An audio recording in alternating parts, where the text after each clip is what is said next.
What's going on, football world? It's Carter with X's and O's, and on this video I'm going to be discussing and diagramming a 4-3 over 6-man blitz that I refer to as Wham.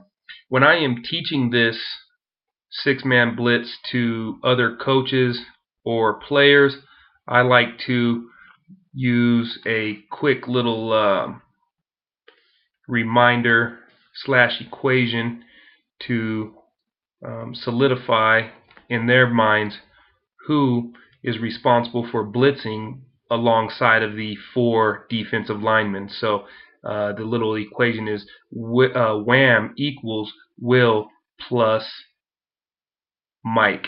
Wham, Will and Mike. So that might help out a little bit. Let's get into the diagram. Let's put in our center, guard, tackle, guard, tackle. Let's put in our X over here, our Y, and our Z. Let's put our quarterback in shotgun along with the tailback and the fullback in a pro gun style formation. In my experience, if you get a pro gun or a split back formation on a 3rd down and long, you can pretty much guarantee it's going to be some type of pass play, maybe a screen. If they're being really conservative, possibly a draw, obviously. But let's put in our defense. Out of the huddle, based upon my rules, my base rules, we would get a right call, so the 5 technique would go away from the tight end in the weak side C gap. The 1 technique or nose guard would go into the weak side A gap. The 3 technique or D tackle would go over the strong side offensive guard in the strong side B gap, and then my 9 technique would go outside the Y or the tight end in the strong side D gap. Your will linebacker would be somewhere there, Mike, and then you have your Sam, your cornerback, and your other cornerback, and then you have your strong safety on general alignment would probably go to the tight end side, but I'm going to show you what I would do, because you are going to lose both Will and Mike on the same side, and you'll see what I'm talking about here in just a second. So you might want to play a little game between your safeties, but like I said, I'll get into that more in here in just a second. Let's talk about who's going to go natural gaps. Your 5 technique is going to stay outside, contain, and rush his natural lane there. Your 9 technique will do the same on that side, and then your 3 is going to go natural gap through his B gap and rush the quarterback there. That is only 3 out of the 4 down defensive linemen, and the reason is because you do have to get a gap exchange out of your 1 technique and your Mike. And so your 1 technique is going to short stick into the strong side A gap in gap exchange with Mike. There is your 4 down defensive linemen going on the Wham blitz. It is a gap exchange with Mike, so Mike is going to hopefully get a good opening, because hopefully that center, when that center sees the 1 technique crossing his face, hopefully that center stays with him and sticks with that 1 technique, and 1 technique's more maybe acting as a decoy here, so to speak. Obviously, if he can rip through that A gap and get to the quarterback, of course he wants to, but if that center sticks with that 1 technique and Mike comes through there, and then Will also is coming through his natural B gap right there, that is basically putting 2 on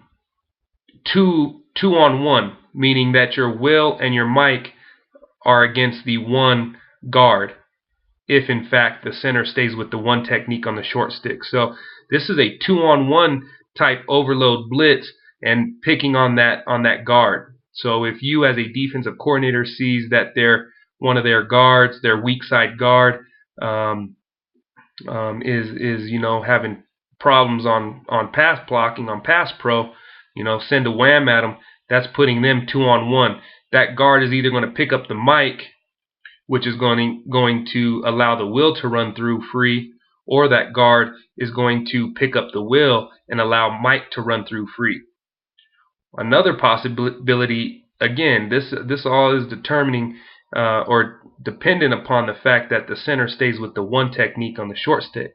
But let's say that happens, and let's say the guard picks up the mic and the tackle picks up the will, and that puts a pretty big defensive end against a smaller tailback. So even if it did go to 3-on-3 with a max protect, that's putting a 5 technique defensive end against a small running back who's not used to pass blocking. So either way, it's a pretty good advantage for the defense. Again, because we are sending Mike and Will,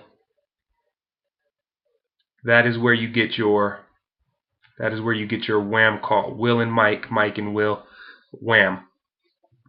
Right there.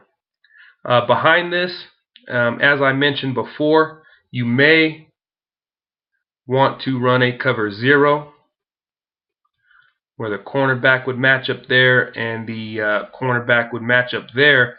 But you could see we are basically overloaded now because we lost the Will and the Mike on the same side. This is where I said earlier you may want to rock and roll your safeties, and I am going to do a video about the rock and roll adjustment. That's what I call it.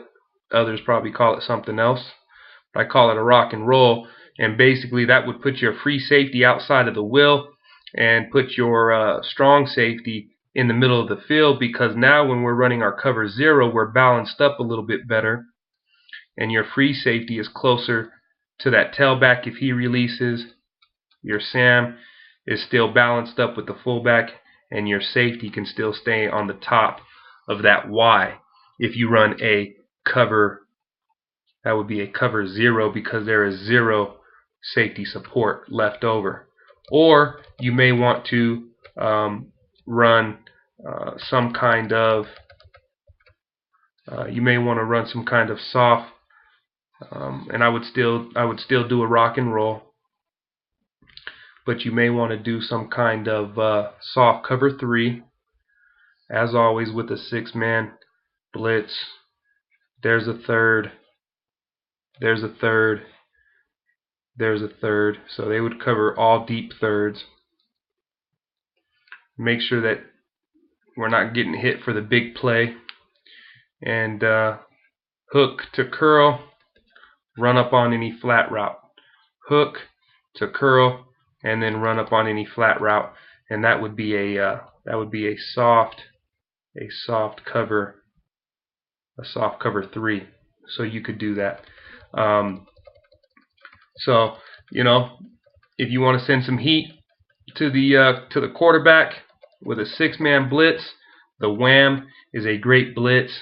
Will and Mike out of a 4-3 over. So this has been a video discussing and diagramming a 4-3 over 6-man blitz called the Wham. Hope it's added to your knowledge of the game of football, whether you are a player, a coach, or a fan. If you'd like to leave a comment in the comment section below, please feel free to do so. If you'd like to see a video topic in the future, feel free to email me at xsandOs.cs@gmail.com, and I will get that out as soon as possible. Please like the video, subscribe to the channel if you're new, and there will be more videos to come.